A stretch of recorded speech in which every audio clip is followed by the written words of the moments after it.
The chamber of the Senate Judiciary Committee buzzed with anticipation that Tuesday morning in September 2025. Every seat was filled. Aides and journalists crammed shoulder to shoulder, their eyes fixed on the dark wooded walls that had witnessed decades of American political theater. Bright television lights glared from the back as C-SPAN's cameras panned across the dignified setting.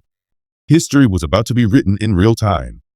At the raised dais, Representative Jasmine Crockett of Texas adjusted her microphone, her electric blue blazer striking against the muted backdrop.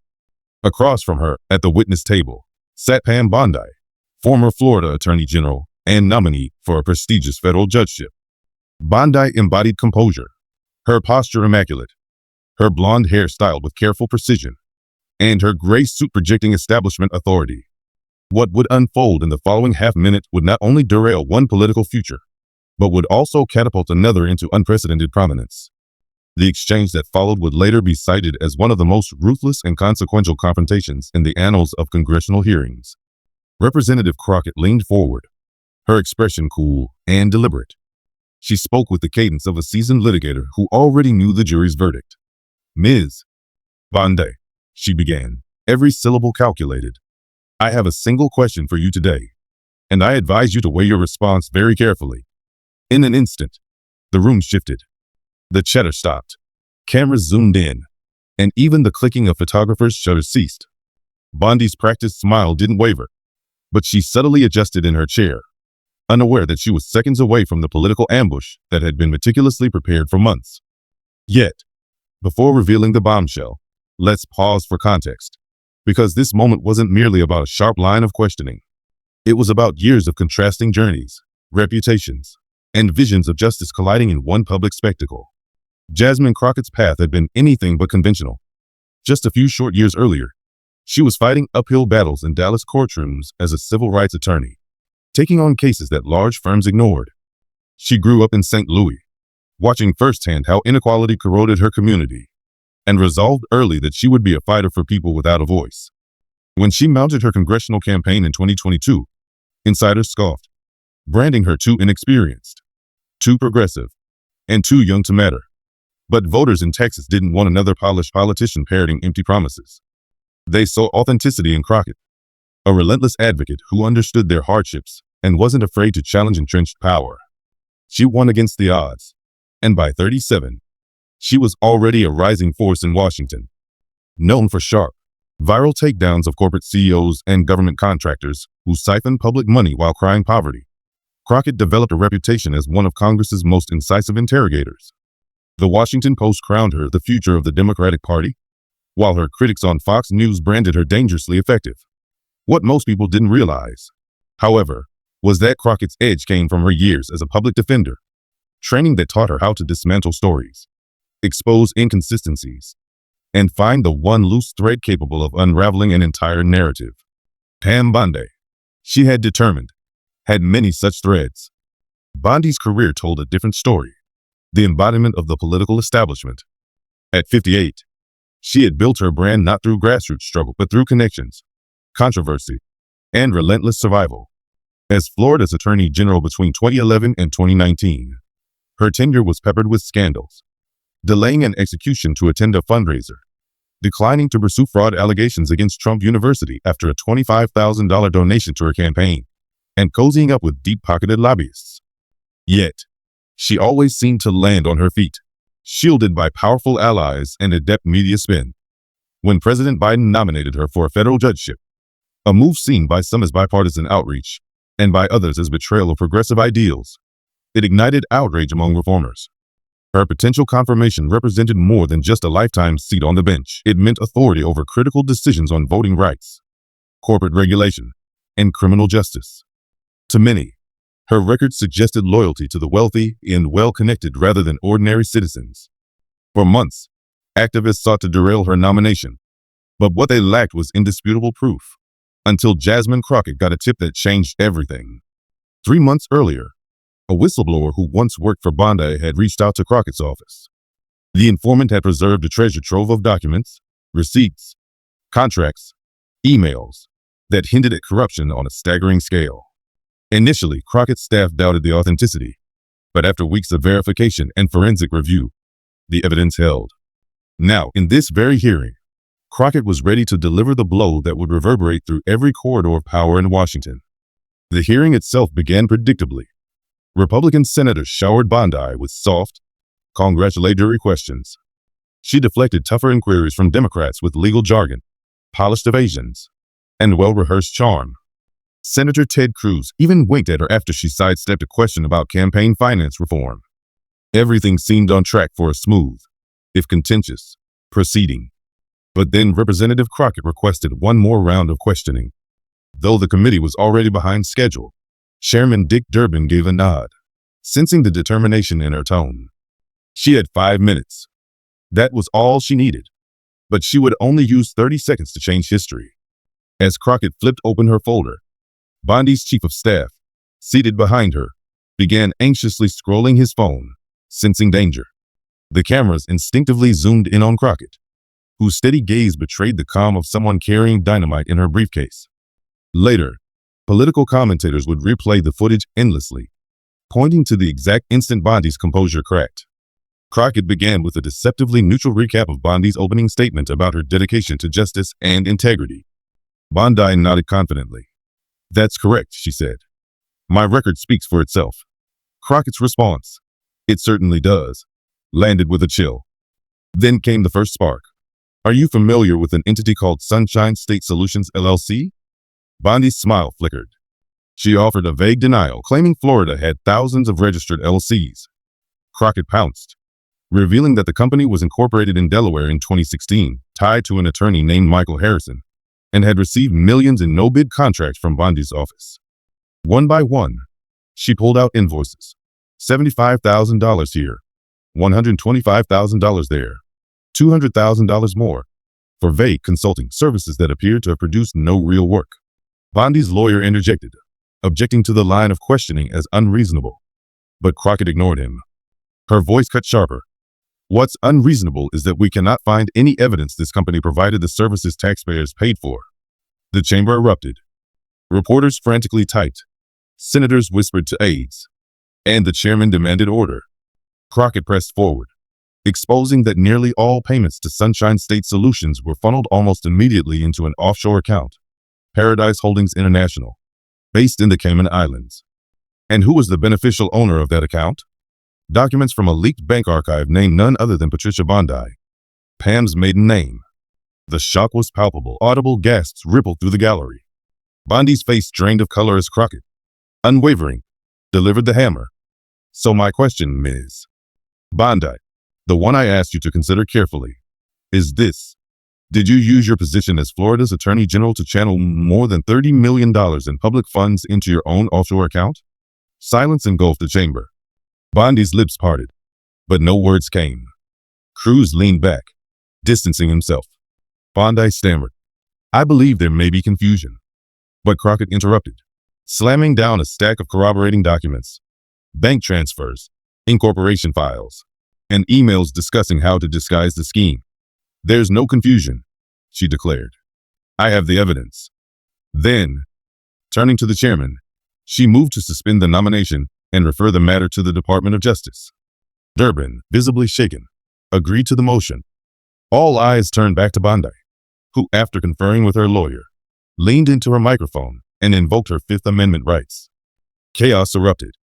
Senators scrambled. Reporters bolted from the room. And the once confident nominee now sat slumped in disgrace. Amid the uproar, Crockett calmly stacked her papers, her expression serene. In half a minute, she had not only ended Bondi's judicial aspirations, but had set in motion potential criminal charges. A photographer captured the iconic image. Crockett poised and collected, while Bondi wilted behind her, a visual destined for front pages nationwide. But Crockett wasn't finished. Amid the commotion, she requested her documents be entered into the official record.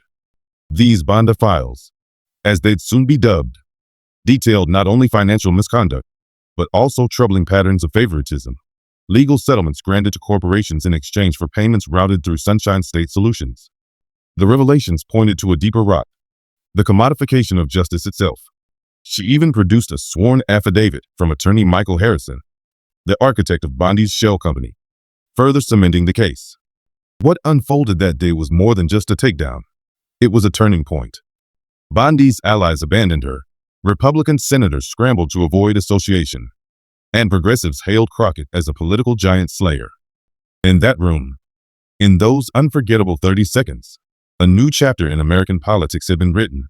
The turning point in the Senate chamber came not with a shout, but with a quiet revelation that carried the weight of a political earthquake. Michael Harrison, once a trusted legal aid, had been granted immunity by federal investigators only days earlier in exchange for testimony. His cooperation pulled back the curtain on the inner workings of a scheme that now threatened to upend Pam Bondi's career, reputation, and legacy. He didn't just provide vague recollections. He arrived armed with specifics, dates scribbled in calendars, minutes from meetings, and the kind of proof no spin doctor could explain away. The most devastating of all were the audio recordings. Senator Dick Durbin, the committee chair, leaned forward, his face pale, his voice subdued as though he were trying to process the enormity of what he had just heard. "Recordings?" he asked, almost to himself. Representative Jasmine Crockett confirmed it with a nod, calm and precise. From her folder, she produced her phone, a device now transformed into the instrument of Bondi's undoing. "Mr. Chairman," she said steadily, "with your approval, I'd like to share a short segment from a conversation dated September 12, 2016. The exchanges between Mr. Harrison and the nominee, Ms. Bondi."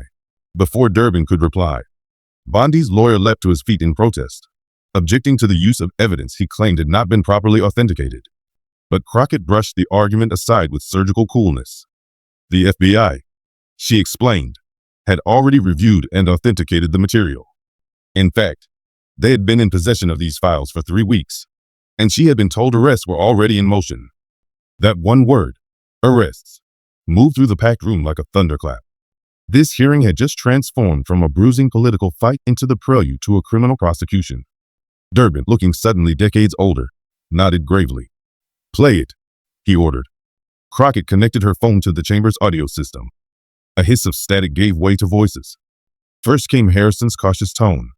"Pam, are you sure about this? If someone discovers it." Then Bondi's voice, firm and dismissive, cut him off. "No one is going to find out. We've run this play before.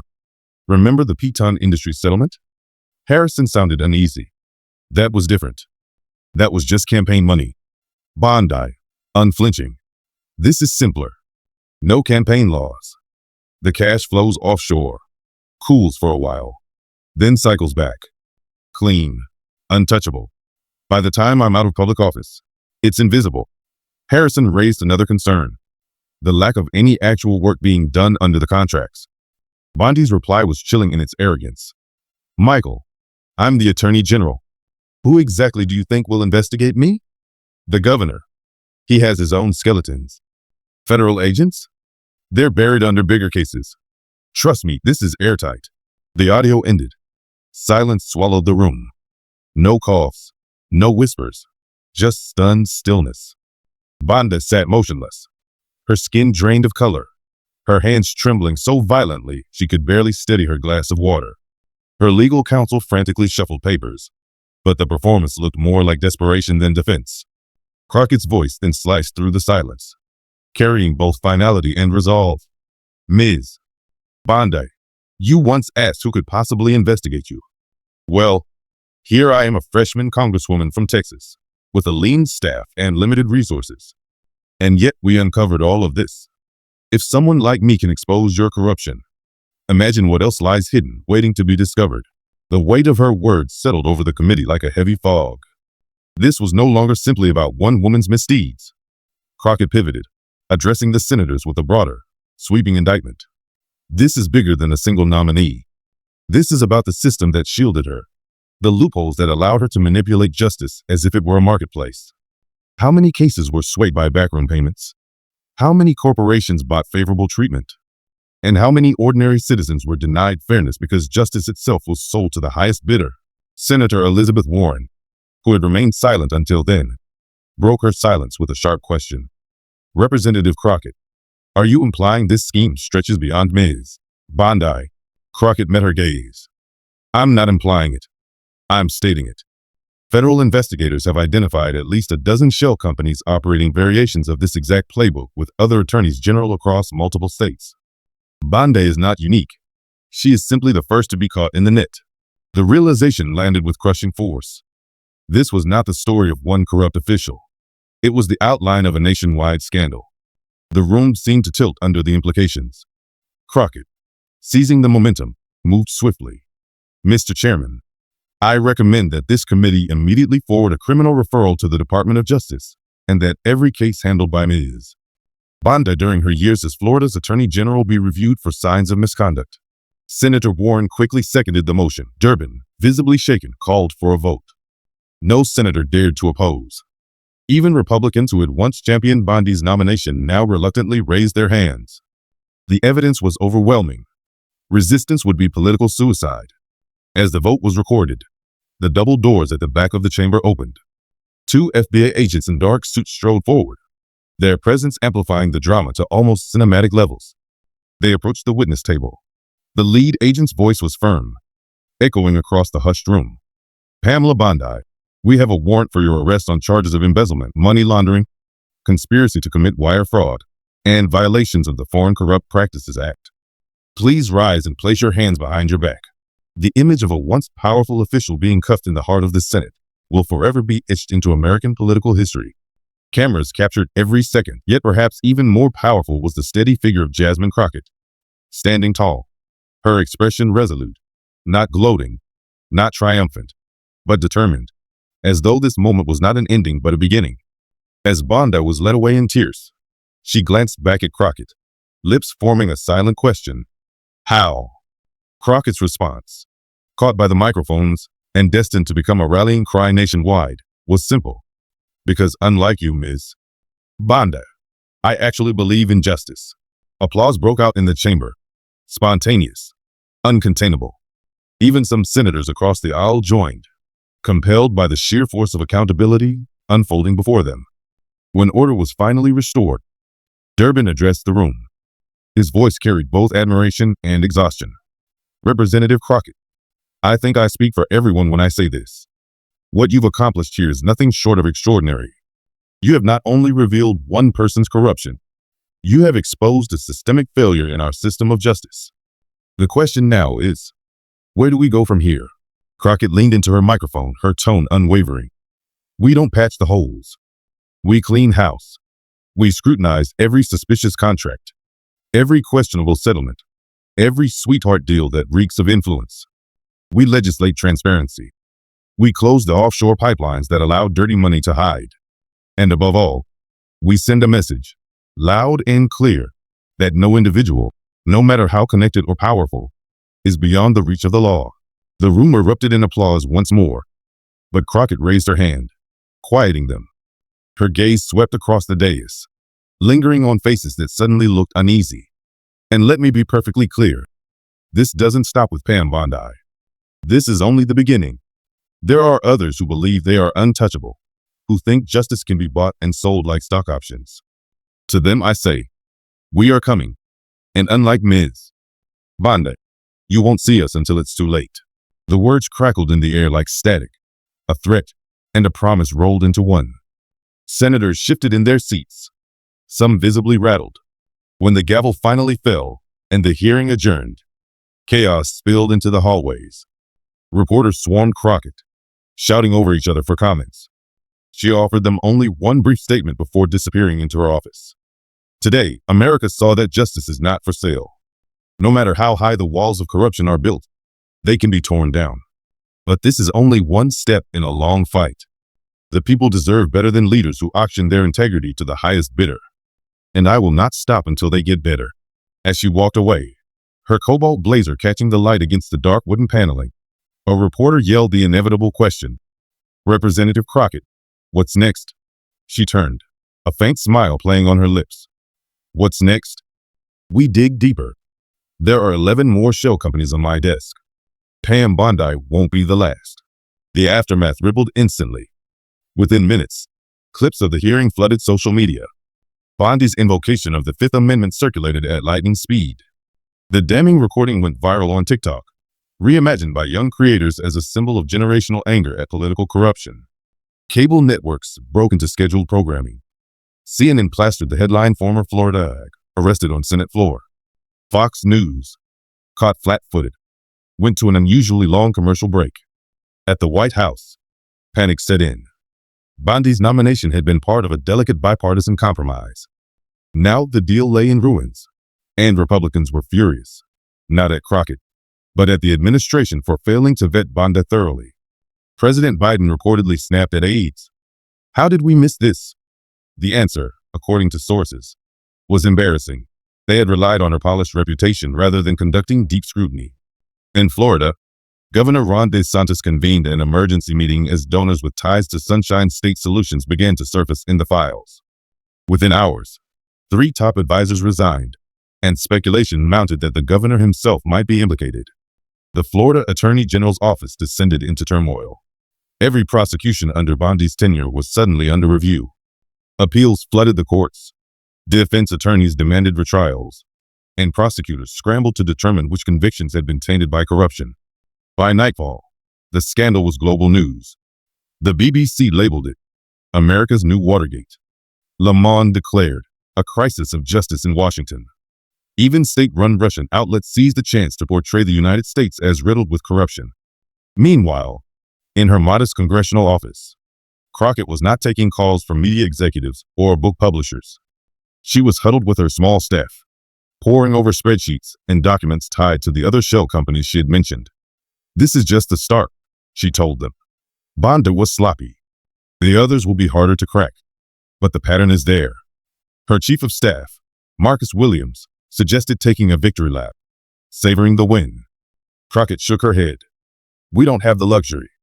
Every day we wait, evidence disappears. Money moves. The trail grows cold." Across Washington, politicians scrambled. Senator Ted Cruz issued a statement disavowing Bondi, but journalists quickly unearthed photos of him with executives tied to Sunshine State Solutions. Marco Rubio tried a careful line about serious allegations, but couldn't dodge the fact that some of the implicated companies had donated to his campaign. On the Democratic side, Warren demanded a sweeping Senate probe. Sanders called for a movement to root out corporate money, and Booker captured the moment succinctly. What Representative Crockett did today wasn't just expose corruption. She challenged us all to act. By the time dawn broke, Pam Bondi was sitting in a federal holding cell, her power stripped away as quickly as handcuffs had clicked around her wrists. She replayed the day's events in her head, trying to pinpoint how the carefully constructed empire had crumbled in less than half an hour. Across town, Jasmine Crockett, still running on adrenaline, briefed FBI investigators on the 11 other entities she had already mapped out. "We've been circling some of these for months," one agent admitted, "but we didn't have the connective tissue." "How did you crack it?" Crockett's reply was simple: "Because people were tired of being silenced. Whistleblowers, accountants, journalists, they trusted me. This wasn't just my work. It was a coalition of people who refused to let corruption win." As she finally left her office in the early hours, she thought about the kids watching the viral clips, the ones who grew up believing justice was stacked against them. Today, they had seen that even the most powerful could fall, that justice wasn't an illusion, but a living, breathing promise. And as newspapers the next morning plastered headlines like the 30 seconds that shook Washington, Jasmine Crockett's journey from civil rights lawyer to corruption slayer was only just beginning. The hometown press could barely contain its pride. The St. Louis Post-Dispatch ran a glowing front-page story with the headline, "From the Lou to the Hill: How Jasmine Crockett Became America's Relentless Anti-Corruption Champion." The article chronicled her unlikely path from local defense attorney to the congressional firebrand who shook Washington to its core. What followed was a media frenzy unlike anything in recent political memory. Cable networks filled their programming with wall-to-wall coverage. On MSNBC, analysts dissected the broader impact Crockett's revelation would have on future judicial nominations, asking if the Senate could ever again treat confirmation hearings as routine business. CNN rolled out legal experts, carefully outlining the array of criminal charges now hanging over Pam Bondi. Even Fox News, after hours of half-hearted attempts to frame the scandal as political theater, finally conceded on air that the story represented a profound blow to the Republican Party. One commentator, visibly shaken, admitted, "This is devastating. We defended her. We believed in her. And now the question is unavoidable.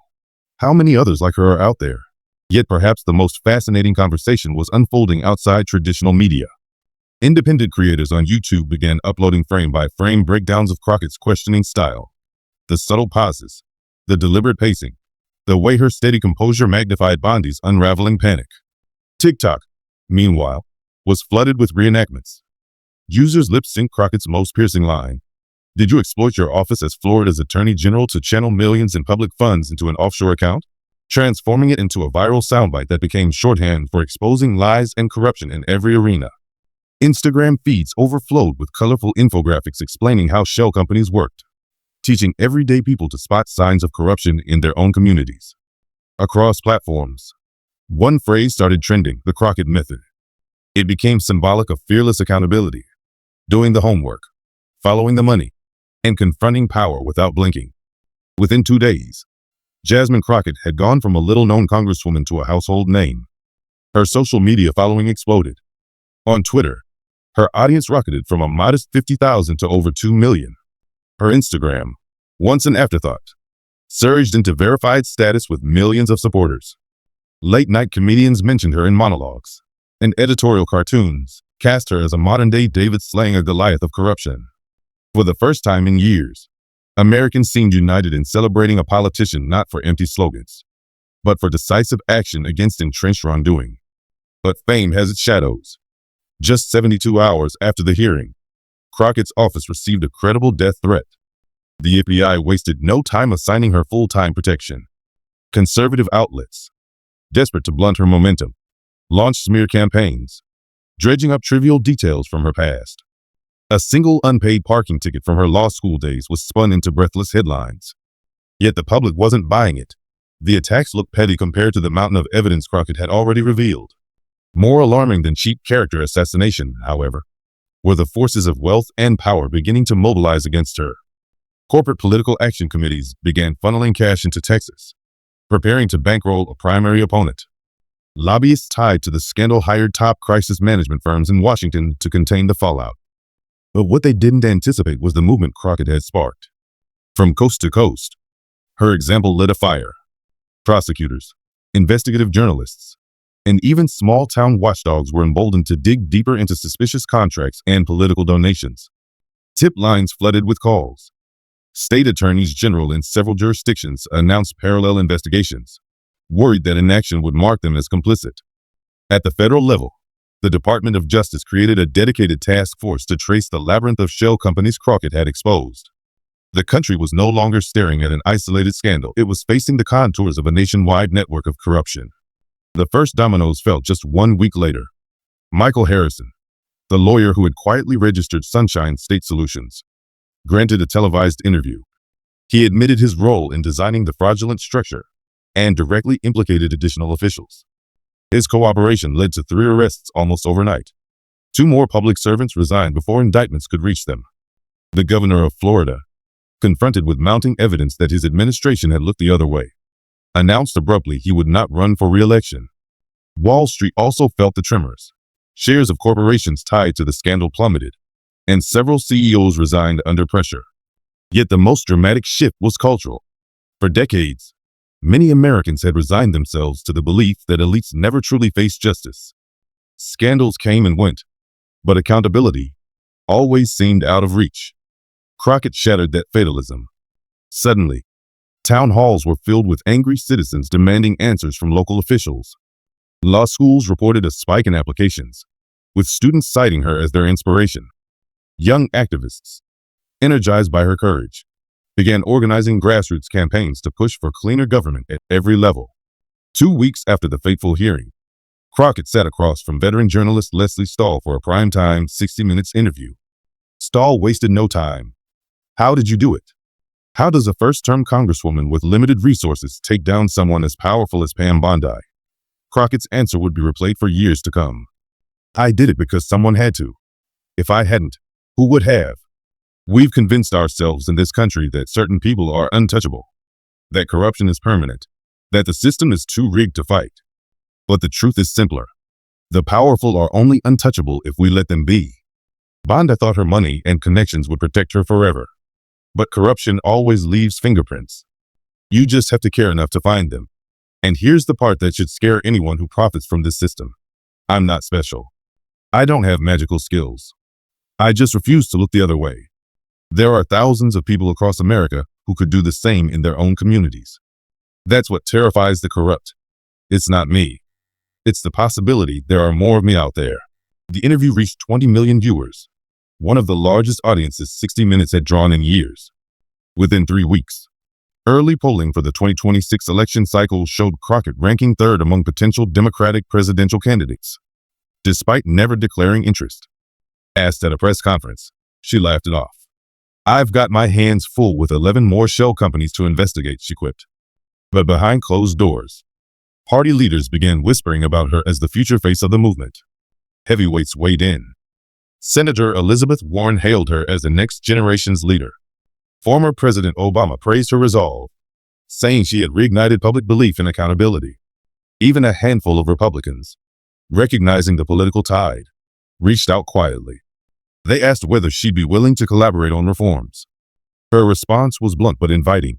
Corruption doesn't care about party labels. If you're serious about rooting it out, I'll work with anyone.